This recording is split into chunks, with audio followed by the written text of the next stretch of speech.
Queridos, a paz, a graça e as misericórdias do nosso Deus. A paz, a graça e as misericórdias do nosso Deus. Amém. Eu sei que somos poucos hoje, mas podemos aí glorificar o nome do Senhor, que é digno de todo louvor e de toda adoração. Há uma história que é relatada no livro As 17 Virtudes do Amor, que conta a história de um inglês chamado William Dixon. Ele vivia na Inglaterra. Era um viúvo que também havia perdido seu único filho. Um dia, ele viu que a casa de um dos seus vizinhos estava pegando fogo. Embora o idoso proprietário daquela casa que estava incendiada fosse resgatado, o seu neto órfão ficou preso naquela casa, em chamas. Dixon escalou um cano de ferro ao lado da casa e colocou o menino em segurança. Sua mão estava gravemente queimada. Pouco depois do incêndio, alguns meses depois, o seu avô morreu, o avô daquela criança. As pessoas da cidade se perguntavam: quem cuidaria daquele garoto? 2 voluntários compareceram perante o conselho da cidade. Um era um pai que havia perdido seu filho e gostaria de adotar o órfão como seu filho. William Dixon falaria em seguida, mas em vez de dizer qualquer coisa, ele apenas ergueu a mão cheia de cicatrizes. Quando a votação foi feita, o menino foi dado a Dixon para ser seu filho. Queridos, essa história tem tudo a ver com o tema do nosso ensino nessa noite: salvação, resgatado gratuitamente. E é baseado na palavra que se encontra lá no livro de Efésios, capítulo 2, versos 4 a 10. E eu gostaria que você pudesse acompanhar a leitura da palavra de Deus, na carta de Paulo aos Efésios, capítulo 2, versos 4 a 10. Diz assim as Sagradas Escrituras: todavia, Deus, que é rico em misericórdia, pelo grande amor com que nos amou, deu-nos vida juntamente com Cristo, quando ainda estávamos mortos em transgressões. Pela graça, vocês são salvos. Deus nos ressuscitou com Cristo, e com Ele nos fez assentar nos lugares celestiais em Cristo Jesus, para mostrar, nas eras que hão de vir, a incomparável riqueza de sua graça, demonstrada em sua bondade para conosco em Cristo Jesus. Pois vocês são salvos pela graça, por meio da fé, e isto não vem de vocês, é dom de Deus, não por obras, para que ninguém se glorie, porque somos criação de Deus, realizada em Cristo Jesus, para fazermos boas obras, as quais Deus preparou de antemão, para que nós as praticássemos.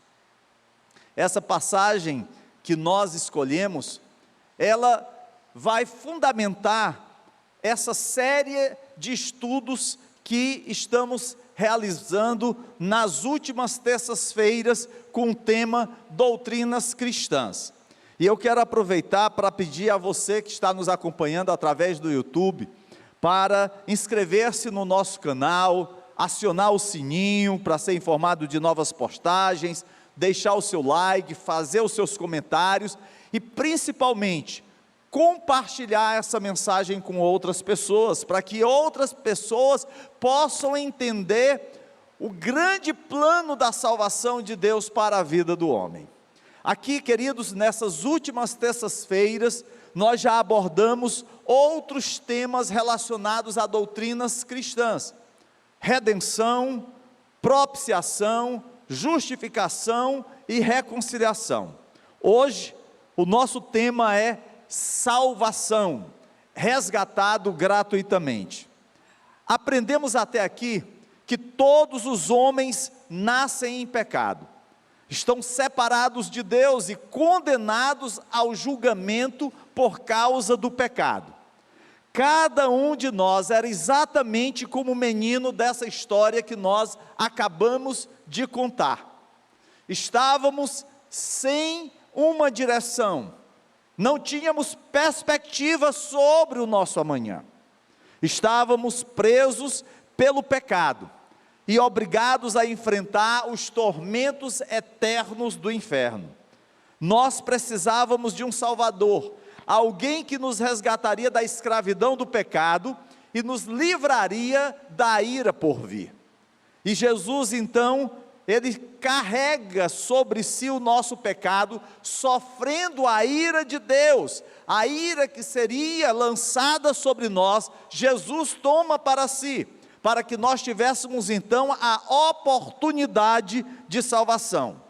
Ele está nessa noite com seus braços estendidos, como aconteceu em 1983, quando Ele me alcançou com o seu perdão e com a sua misericórdia. E a cada um de nós, o Senhor tem alcançado com laços de amor. E não é diferente do que Ele está para fazer aqui nessa noite.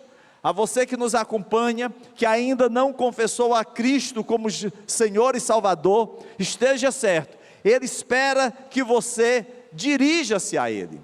Há um plano especial de amor e perdão, e esse plano é o plano de salvação. Mas antes de focarmos, queridos, o nosso estudo aqui nos versos 4 a 10, eu gostaria que você voltasse um pouco e pudesse acompanhar os versículos de 1 a 3, porque neles o apóstolo Paulo revela a condição pecaminosa de toda a humanidade. Antes de entrar no plano da salvação, Paulo procura mostrar por que há um plano de salvação, por que é necessário que haja esse plano para o homem, para a humanidade.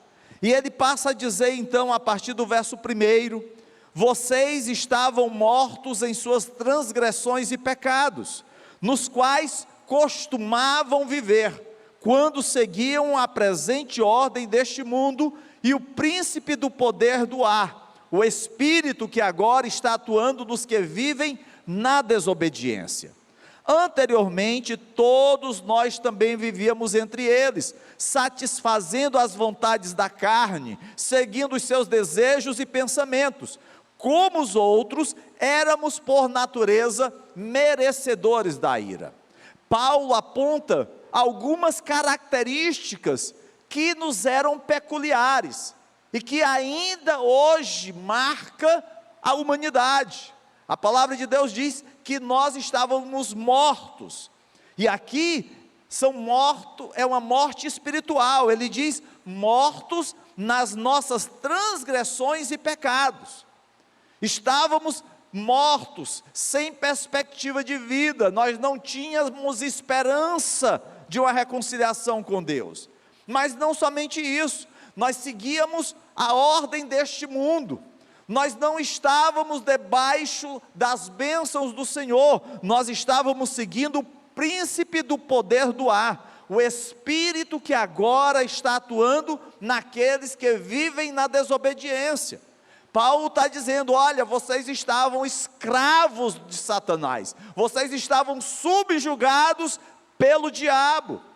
Mas não apenas isso, não apenas estarmos mortos nas transgressões e delitos, não apenas estarmos escravos de Satanás, mas diz aqui que nós também satisfazíamos as vontades da nossa carne, seguindo os desejos e pensamentos, ou seja, nós não buscávamos a vontade de Deus.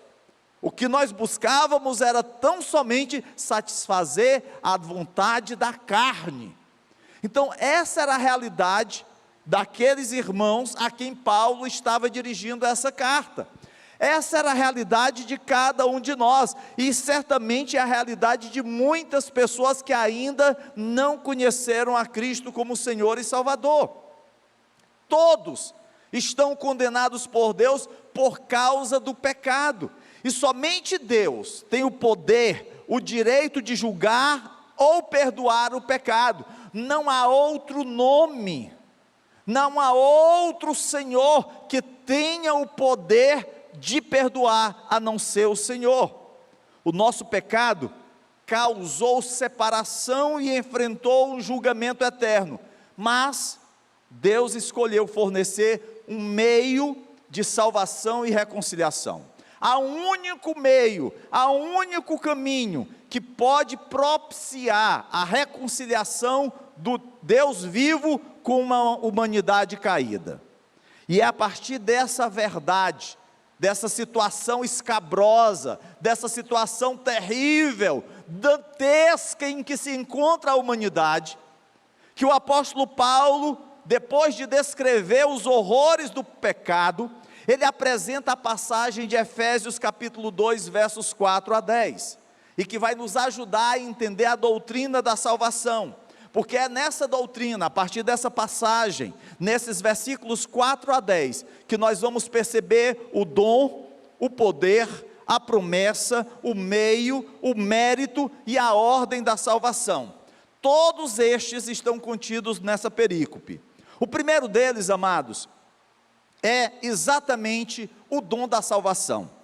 Mantenha a sua Bíblia aberta, veja aí o versículo 4, porque no versículo 4 nos é revelado a misericórdia de Deus, ao afirmar que Deus, que é rico em misericórdia, pelo grande amor que nos amou. Aqui nós vemos o presente da salvação. O dom tem o sentido de presente. Nós recebemos um presente. É interessante porque geralmente a gente costuma dar presentes em datas marcantes, significativas. É um aniversário, é uma comemoração de casamento, é uma celebração pela chegada de um filho. Tudo isso é motivo de um presente, um dom. E o Senhor nos tem dado esse dom, porque Ele é rico em misericórdia, e é pelo amor com que nos amou que isso acontece. Eu não sei se você tem considerado, querido, a misericórdia de Deus ultimamente.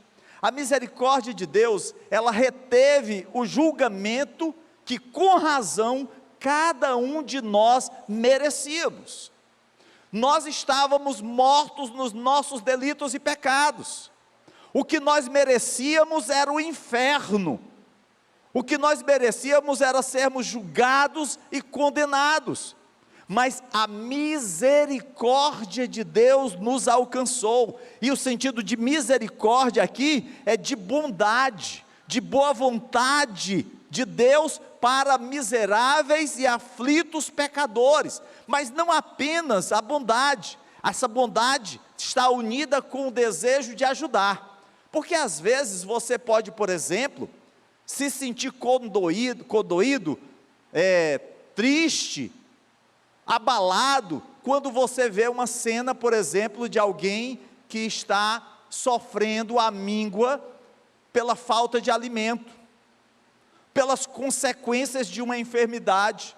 Você pode sentir essas dores, mas não é apenas a boa vontade de ver, chorar por aquilo que você está vendo, mas é também o desejo de ajudar, de fazer algo, e é exatamente essa misericórdia de Deus. Deus não apenas olhou, contemplou a realidade caída da humanidade, Ele propiciou um meio de ajudá-la. Nós não podíamos fazer nada para merecer o favor de Deus. Não são os nossos belos olhos, não é a nossa grande inteligência, não são as nossas realizações, nada merece o favor de Deus. Ainda assim, Ele escolheu estender misericórdia onde o julgamento era devido.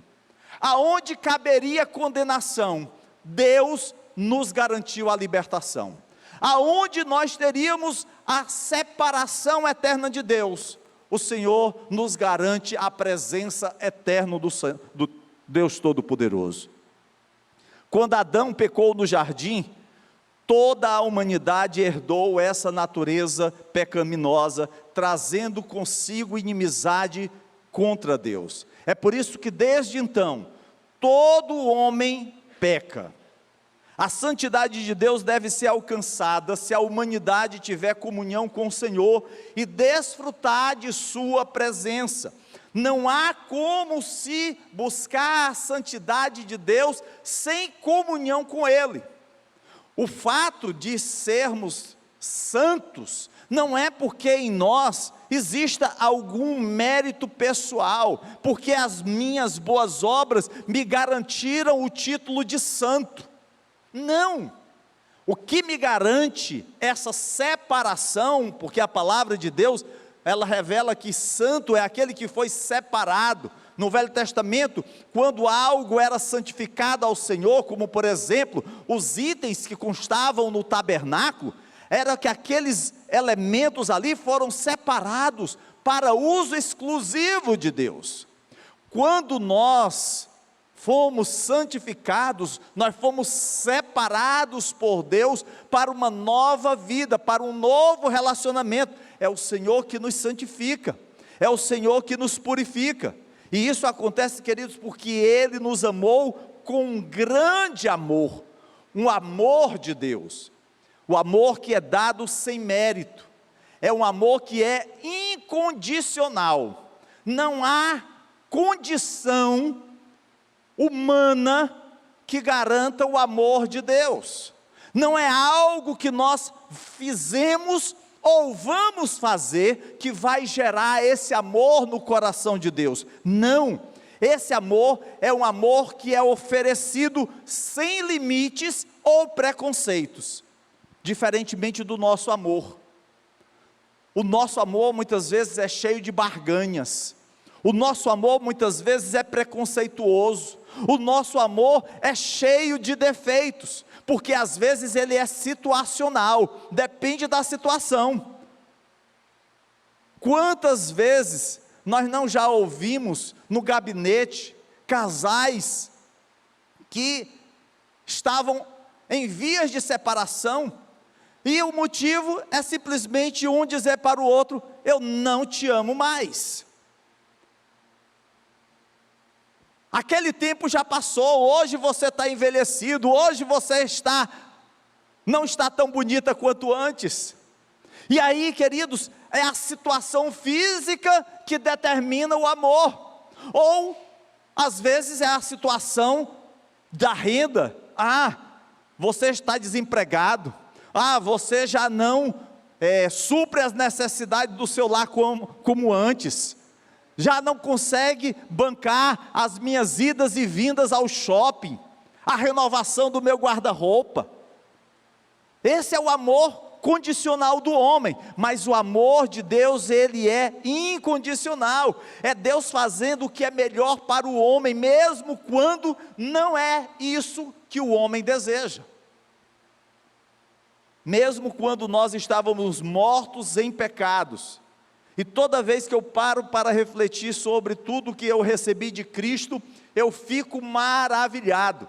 E aqui eu não estou falando de bens materiais, eu não estou me referindo ao meu emprego, eu não estou me referindo à minha casa ou ao meu carro, eu não estou me referindo à minha família, a quem tanto amo, mas aqui, queridos, eu estou contemplando a grande salvação gratuita de Deus na minha vida. Deus estendeu misericórdia, me amando e amando você com o seu amor, mesmo quando nós estávamos mortos nos nossos pecados. Muito antes de alguém reconhecer o seu pecado e a sua necessidade de Deus, Deus estendeu a sua misericórdia e o seu amor na sua direção. Eu acho que vocês lembram de uma passagem lá no Velho Testamento, da rainha, que se apresenta diante de Deus, e a rainha só poderia apresentar-se diante de Deus se o rei a chamasse, mas haveria uma outra oportunidade, se ao apresentar-se diante de Deus, do rei, o rei estendesse, ali como é que dá o nome? O cetro, eu ia dizer cajado, obrigado, irmã Sueli. Se o rei estendesse o cetro na direção da rainha, e aí seria permitido ela entrar. Queridos, nós nem nos dirigimos a Deus, nós nem conhecíamos ao Senhor, mas Ele nos amou primeiro, Ele estendeu o cetro de misericórdia e de amor em nossa direção. Esse é o dom da salvação, esse é o presente da salvação que nós não merecíamos e foi nos concedido. Deus nos escolheu amar e proveu um meio para a nossa salvação, mesmo quando nós estávamos mortos em nosso pecado, sem consideração ou desejo por Ele. Quantos pais não oraram pela conversão dos seus filhos, quando estes filhos estavam distante dos caminhos do Senhor? Quantos filhos não oraram pela conversão dos seus pais, mesmo os seus pais totalmente distante dos caminhos do Senhor? Deus continua a operar o plano da salvação, o grande milagre da salvação no coração do homem. No versículo 5, nos é dito: deu-nos vida juntamente com Cristo, quando ainda estávamos mortos em transgressão, pela graça vocês são salvos. Mesmo quando estávamos mortos em pecado, Ele nos vivificou, Ele nos deu vida juntamente com Cristo. O homem em pecado está morto espiritualmente. Quem não se lembra lá da primeira carta aos Coríntios, e olha, ali é o momento de instrução da ceia do Senhor, e Paulo diz que há mortos espirituais naquela igreja. Era uma igreja pujante, uma igreja com muitos dons espirituais, mas também, paradoxalmente, era uma igreja que tinha muitos problemas, pecados grosseiros no seio daquela igreja. Mas apesar disso, Paulo ama aqueles irmãos. Paulo sabe das dificuldades que aqueles crentes enfrentavam, mas não desiste deles. E se Paulo não desistiu, muito menos Deus. Deus não desiste de nós, apesar dos nossos erros e falhas. Mesmo alguns mortos espiritualmente, o desejo do Senhor é vivificar-nos, é trazer-nos à vida, é melhorar a nossa condição para que nós possamos nos apresentar diante de Deus.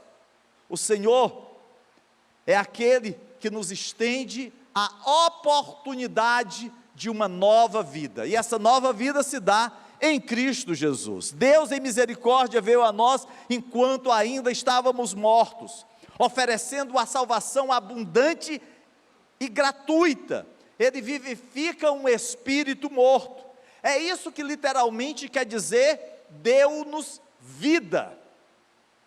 Nós, antes de Cristo, éramos como zumbis espirituais. Ah, pastor, mas eu fazia o que eu queria. É verdade, fazia o que não prestava, né? Você estava, na verdade, seguindo aquilo que o diabo estava mandando. Ah, mas eu tinha meu livre-arbítrio. Tinha. Seu livre-arbítrio estava totalmente acorrentado àquilo que Satanás mandava. Na verdade, era uma marionete nas mãos do diabo. Sabe quando nós começamos a ter vida? Quando Cristo nos libertou, quando Cristo rompeu os grilhões que nos acorrentavam. Aí sim, passamos a ser vidas em Cristo Jesus. Aqui, queridos, a ideia de Deus-nos vida é de ser criado da morte para a vida em Cristo. Não é algo que acontece como num passe de mágica, como às vezes a gente vê os truques da televisão. É algo, queridos, que foi conquistado há mais de 2000 anos atrás, lá na cruz do Calvário. Custou um alto preço. Não é algo que você pode pagar como quem compra um pão carioquinha. Foi preço de sangue. Na verdade, queridos, uma vez mortos, nós perdemos até mesmo o desejo de viver. Quantos já não ouviram aquela célebre declaração de que Para o existencialista, a vida é o aqui e o agora, é aquilo que você pode aproveitar no momento, não existe nada além disso aqui. Mas quando nós somos alcançados pelo Senhor, nós passamos a ter a perspectiva não da circunstância que nós vivemos nesse mundo, mas contemplamos a eternidade, a glória que Deus tem preparado para o seu povo. Fisicamente, queridos, nós não estamos mais cientes dessa condição de pecado. Deus veio a nós quando nós estávamos nessa condição de totalmente distantes de Deus, sem noção da verdade do Evangelho. Alguns até poderiam dizer: ah, pastor, mas eu li a Bíblia Sagrada. Mas até que ponto essa sua leitura fazia mudança na sua vida? É por isso que lá em 2 Coríntios, capítulo 5, verso 17, o apóstolo Paulo diz assim: se alguém está em Cristo, é nova criação, as coisas antigas já passaram, eis que surgiram coisas novas. O velho homem e o novo homem. Esse novo homem, ele só é novo porque ele foi vivificado, ele recebeu vida de Jesus. Esse é o dom da salvação, esse é o grande presente de Deus para a humanidade. É a oportunidade de saber que Deus age na vida do homem. Mas não apenas a gente encontra o dom da salvação. Se você observar os versos 4 e 5, nós vamos encontrar o poder da salvação. Diz aqui que Deus nos ressuscitou com Cristo e com Ele nos fez assentar nos lugares celestiais em Cristo Jesus. Amados, aqueles que estavam mortos em delitos e pecados, eles são vivificados com Cristo, eles recebem uma nova vida. Esse é o dom da salvação. Mas não somente isso, eles são ressuscitados pelo seu poder miraculoso. Só Cristo pode tirar um coração que está morto espiritualmente, só Jesus pode transformar um coração de pedra em um coração de carne. Somente o Senhor pode fazer com que um coração manchado pelo pecado, que não tem desejo de santidade, seja vivificado. Esse é o poder da salvação.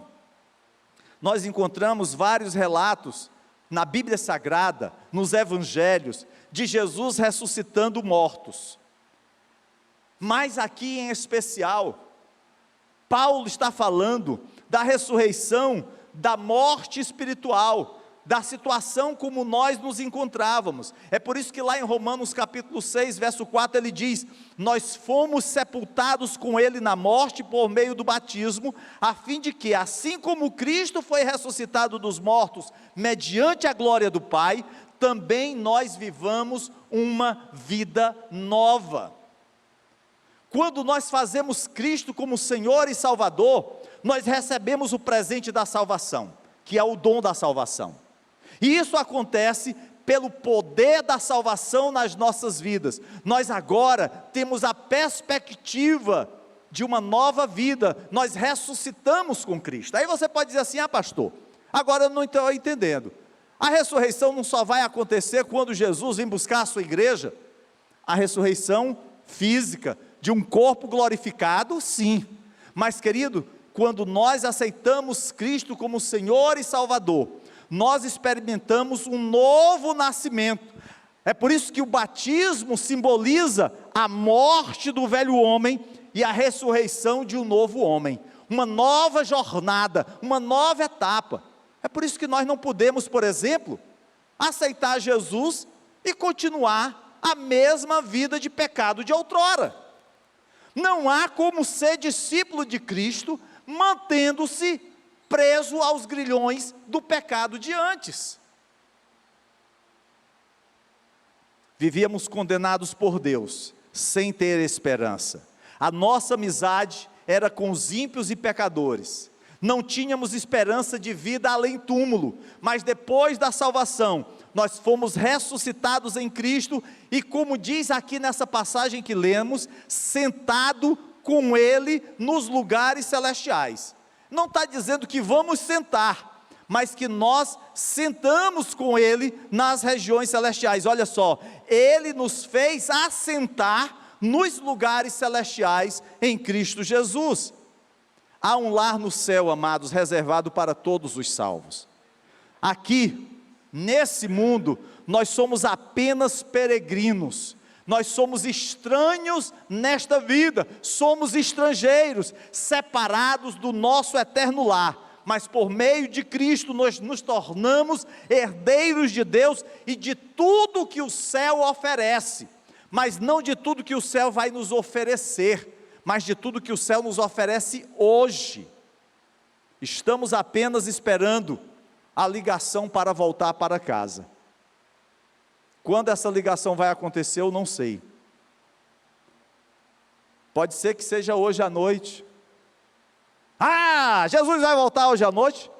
Pode ser que Ele volte para buscar a sua igreja, pode ser que Ele volte para buscar você em especial, mas independente disso, nós precisamos estar certos que Ele vem. Ele vem. Mas além de saber do dom da salvação, além de saber do poder da salvação, essa passagem também nos fala da promessa da salvação.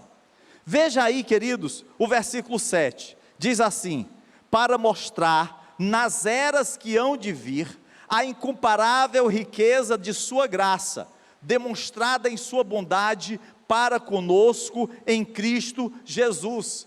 Nós podemos nos alegrar pelo perdão que recebemos, isso é bênção. Como é maravilhoso saber que nós fomos perdoados, mas queridos, há uma maravilhosa promessa que também nós podemos pedir a Deus. A nossa salvação não é limitada pelo tempo, a nossa comunhão com o Senhor e a bem-aventurança da sua presença não são limitadas apenas a esta vida. A salvação não é apenas enquanto você vive neste mundo, não dura apenas os anos da sua existência aqui. Todos os salvos entrarão na presença do Senhor quando deixarem esta vida. Isso é promessa de Deus. Ao contrário, para os perdidos, este mundo é tudo o que eles têm que esperar. Para a pessoa que não conhece a Deus, realmente a perspectiva humana é tão somente a isso aqui. É por isso que as pessoas se lançam desesperadamente para viver o aqui e o agora, porque elas não têm perspectiva de amanhã. Mas, para os salvos, nós temos a certeza de uma casa eterna que nos aguarda. No fim dos tempos, a nova Jerusalém descerá do céu de Deus, e entraremos naquele lar abençoado, que é destinado aos redimidos do Senhor, para nunca mais sair. É isso que João viu e escreveu lá em Apocalipse 21, versos 2 e 3. Vi a cidade santa, a nova Jerusalém que descia do céu da parte de Deus, preparada como uma noiva adornada para o seu marido. Ouvi uma forte voz que vinha do trono e dizia: agora o tabernáculo de Deus está com os homens, com os quais Ele viverá. Eles serão os seus povos, o próprio Deus estará com eles e será o seu Deus. Nós estaremos com o Senhor eternamente e Ele será o nosso Deus. É isso que João pôde contemplar, é essa promessa da salvação que nos é garantida nas Sagradas Escrituras. E ao considerarmos esses versículos, queridos, nós descobrimos que a salvação ela é perfeita, porque a salvação se dá através da pessoa de Cristo. Nós fomos vivificados com Cristo no versículo 5, nós fomos assentados com Cristo no versículo 6, e nós temos a promessa da eternidade com Deus através de Cristo no versículo 7. Jesus é o Salvador do mundo, Ele tornou a nossa salvação possível. Se não fosse pelo seu sacrifício gracioso pelos nossos pecados, ainda hoje estaríamos sem esperança, como estão sem esperança todos aqueles que não fizeram de Cristo o Senhor e Salvador. o nosso destino eterno, repousa no que fazemos com Cristo nessa vida. Ele é recebido ou é rejeitado, mas cabe a cada um de nós escolhermos. Nós somos responsáveis. Não há como delegar essa tarefa aos meus pais, ao meu cônjuge, aos meus filhos. Essa escolha, essa decisão é pessoal. Ou eu abraço a salvação de Cristo, ou eu a rejeito. Mas, queridos, chegamos aos versos 8 e 9, e aqui nos é mostrado o meio e o mérito da salvação. A primeira parte do versículo 8 trata do meio da salvação ao afirmar: pois vocês são salvos pela graça, por meio da fé. Deus providenciou a nossa salvação segundo a sua graça para conosco, e a graça, ela é recebida pela fé. A dívida do pecado foi paga por Jesus na cruz, fornecendo um caminho para a salvação a ser oferecida àqueles que são indignos. A salvação não é para os justos, a salvação não é para os sãos, a salvação é para os pecadores, para aqueles que precisam de uma reconciliação com Deus. É por isso que nós fomos alcançados pela salvação, porque assim nós estávamos afastados dos caminhos de Deus, e Ele nos alcançou com a sua misericórdia e o seu amor. O seu sacrifício foi suficiente. É por isso que quando nós celebramos a ceia do Senhor nesse último domingo, falamos da velha aliança, do sangue de animais que eram derramados sobre o altar, para pacificar a ira de Deus por conta do pecado do povo. A nova aliança é a aliança com o sangue do Cordeiro de Deus, que tira o pecado do mundo, e esse sangue que propicia uma nova vida, uma reconciliação com Deus, porque ali tudo foi plenamente satisfeito, as justas exigências do Pai foram satisfeitas através do sacrifício do Filho. Aquele sangue derramado nos assegurou a nossa redenção. No entanto, queridos, nem todos receberam ou recebem este dom gracioso da salvação, porque nem todos creram no Senhor pela fé. A salvação é pela graça de Deus, através da nossa fé indubitável nele. Graça provê e fé recebe. A segunda parte do versículo 8 e o versículo 9 nos mostram o mérito da salvação.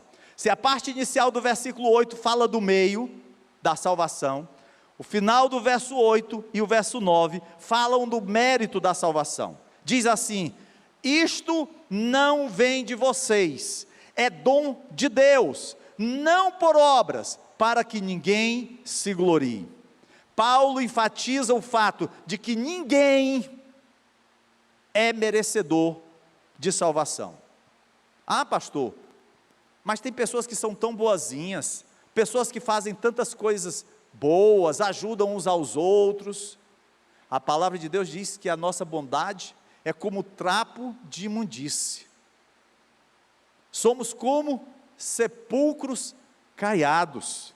As obras, querido, nunca podem ganhar a salvação, e ninguém pode viver bem o suficiente para merecer a salvação. Todos nós somos indignos. A salvação é um presente de Deus, dado àqueles que não merecem. A salvação nos foi dada não porque merecíamos, ela foi dada porque não merecíamos, em virtude da misericórdia e do amor de Deus. Cada um de nós é pecador e contaminado. A nossa justiça na Bíblia é vista como trapos de imundície diante de Deus. Nós poderíamos viver a melhor vida que alguém já viveu, dando tudo o que nós possuíssemos para o bem dos outros, mas mesmo assim ficaríamos aquém da justiça de Deus. Se você é salvo hoje, você deve se alegrar no Senhor, mas não há nada de que possamos nos gabar. Ah, pastor, mas eu já evangelizei tantas pessoas, eu saio no domingo, 3 horas da tarde, num calor escaldante, para pregar o evangelho de casa em casa. Amém, glória a Deus, continue fazendo isso, mas não é por conta disso que você vai para os céus. Pastor, eu pego todo o meu salário e dou aos pobres. Glória a Deus, espero que você deva também estar suprindo as necessidades da sua família, mas abençoe os necessitados, mas não é por isso que você vai para os céus. Pastor, eu todo final de semana fico fazendo jejum, sábado e domingo, já perdi 20 quilos, excelente dieta, mas não é por isso que você vai para os céus. Queridos, se você é salvo, você deve se alegrar no Senhor, mas não há nada que possamos nos gabar por isso. Sem a graça ainda estaríamos perdidos e a caminho de uma eternidade no inferno. Tudo o que somos e esperamos ser, é alcançado pela graça de Deus.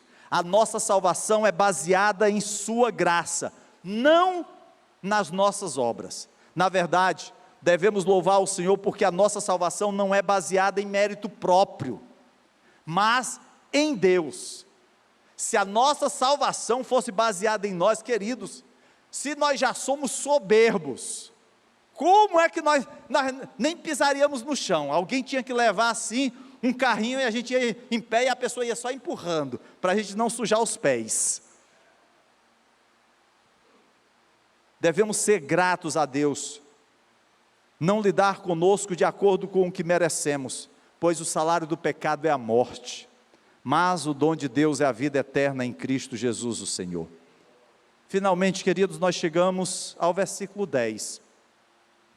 Se a gente já falou sobre o dom, o poder, a promessa, o meio, o mérito da salvação, o versículo 10 vai nos revelar a ordem na salvação. Pastor, tem uma ordem na salvação? Tem.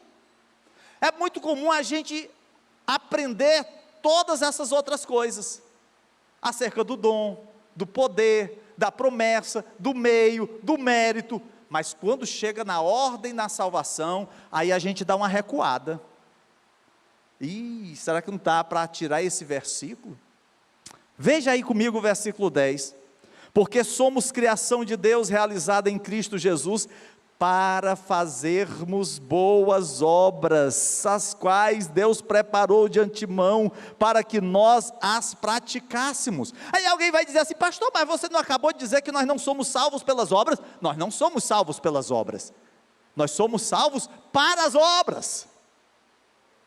Deus nos chamou para realizar boas obras. Infelizmente, há alguns que fizeram uma interpretação totalmente distorcida das Escrituras e colocaram as obras como algo possível de alcançar a salvação. Nós sabemos, nós saímos disso aí. Mas infelizmente, quando nós estudamos a palavra de Deus, quando nós falamos que vamos agora ser servos do Deus Altíssimo, discípulos de Cristo, aí recuamos no que diz respeito a fazer boas obras. Não, pastor, boas obras, isso aí parece a religião antiga, eu não quero não para a minha vida. Que história é essa? Então pega aí essa passagem, meu irmão, pega uma caneta e risca todinha, tira esse versículo aí da sua Bíblia. Se você não concorda, bota um zíper aí na boca de Deus, na palavra do Senhor, e diz: eu não quero isso para a minha vida. Mas o que a gente vê claramente é o Senhor dizendo aqui, que nós fomos chamados para fazermos boas obras. Essa é a ordem na salvação. É interessante porque esse versículo 10, ele começa com uma declaração maravilhosa: nós somos criação de Deus em Cristo Jesus. Tome por um momento, queridos, para considerar a sua vida diante de Cristo. Deus milagrosamente tirou você da lama do pecado, limpou você no seu precioso sangue, e colocou você dentro da família de Deus, da igreja, com todos os direitos e privilégios de ser um herdeiro com o Filho. Ele pegou alguém que era mau e vil, merecedor do inferno, e criou uma obra-prima da graça que viverá para sempre no céu com ele. Foi isso que ele fez com você e comigo. Nós não poderíamos fazer isso por nós mesmos, e certamente não merecíamos esse ato de Deus na nossa vida, mas Deus escolheu fazê-lo. Que grande e imerecido privilégio. É por isso, queridos, que há essa ordem na salvação, para fazermos boas obras. Os versículos anteriores são citados com frequência, mas nós falhamos em enfatizar a ordem que acompanha a salvação. A doutrina moderna criou crentes que estão prontos para receber o céu. Oh Senhor, eu vejo a hora em que eu estarei na tua presença, né? Aí alguns até dizem assim: Senhor, eu quero lá estar com a corneta, com os anjos, cantando, tocando, se tiver uma bateria batendo lá, né? E aí a gente fica pensando, gostaria de fazer isso, gostaria de fazer aquilo, mas fazem pouco para honrar o Senhor e servi-lo nesta vida. Esta é a sã doutrina que nós precisamos entender e aplicar na nossa vida. Não adianta ficar sonhando com o céu, se nós não vivemos uma vida cristã na terra, servindo ao Senhor e à sua igreja. A sã doutrina nos ensina, queridos, que a salvação oferece muitas bênçãos e privilégios, mas também vem com grande responsabilidade. É muito comum a gente enfatizar os nossos direitos, mas fechamos os olhos aos nossos deveres e obrigações. Somos ordenados a viver nossas vidas para o Senhor, andando em seus caminhos e trabalhando para a sua glória e o bem dos outros nesta vida. Eu temo que muitos estarão diante do Senhor no tribunal e prestarão contas por negligenciar essa ordem das Escrituras. E eu não quero ser omisso em alertar você, em alertar a igreja, acerca da nossa responsabilidade de realizar boas obras. Essa é a doutrina da salvação, que Paulo apresenta nessa passagem de Efésios capítulo 2, versos 4 a 10. E outras passagens você vai encontrar muitos outros ensinamentos e orientações acerca do plano da salvação, da doutrina da salvação. Eu espero que você tenha entendido a gloriosa provisão da salvação, porque se por um lado o pecado causou a separação e a condenação, se o pecado causa o julgamento, a palavra de Deus diz que Deus julgou os pecados da humanidade no corpo do seu Filho. A provisão foi feita para que a nossa salvação fosse assegurada na cruz, quando Cristo se ofereceu a si mesmo como sacrifício pelo pecado. Se você está aqui hoje, ou se você está nos acompanhando através do YouTube, e nunca creu pela fé que Jesus é o seu Senhor, você continua no seu pecado, você continua condenado ao inferno. Pastor, que palavra dura. A palavra de Deus, amados, ela é firme em mostrar a realidade do homem.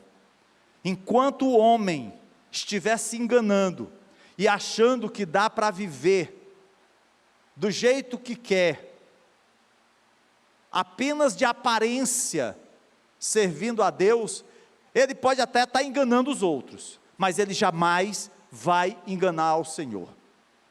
Todos nós nascemos em pecado, mas podemos ser perdoados e purificados do pecado em Cristo Jesus. Ele pagou o preço por você. Só você pode receber o dom da graça da fé. Qual a tua resposta para o chamado de Deus? Qual a tua decisão? Aceitá-lo ou recusá-lo? Essa, queridos, é a doutrina da salvação.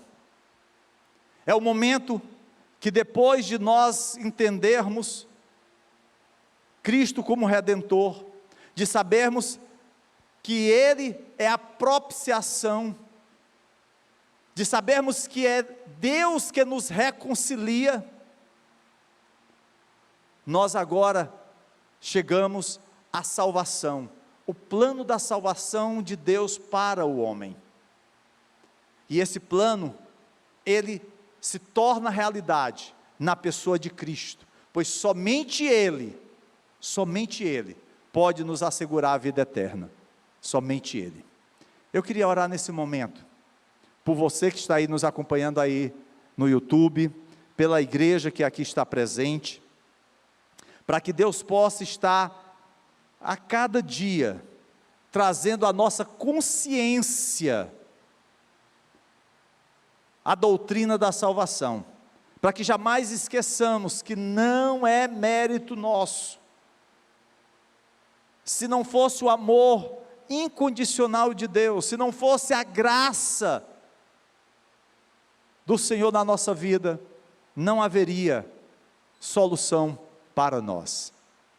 Pai querido e amado, Deus Todo-Poderoso, ó Deus eterno, eu quero te louvar, te agradecer, Senhor Deus, pela tua palavra, porque ela, Senhor, nos revela os teus ensinamentos, aquilo, ó Deus, que tu tens preparado para a tua igreja, nos mostrando, nos alertando acerca de tamanha responsabilidade que temos, ó Pai, de levar essa mensagem, a mensagem da salvação, porque um dia nós também já fomos alcançados, ó Deus, pelo teu perdão, pelas tuas misericórdias, pelo teu amor, e hoje nos cabe, enquanto igreja, colocarmos em prática as boas obras, e para que maior obra do que a de levar a tua palavra àqueles que estão afastados, rebelados do teu caminho. Eu te peço, Senhor, em nome de Jesus, nos desperta, Senhor, para que possamos, ó Pai, anunciar as boas novas de salvação, para que possamos testemunhar o teu grande amor, em nome de Jesus, para que vidas possam confessar Cristo como Senhor e Salvador. É em nome dele que eu te oro, te louvo e te agradeço. Amém e amém. Glória a Deus. Queridos, nós queremos só reforçar alguns avisos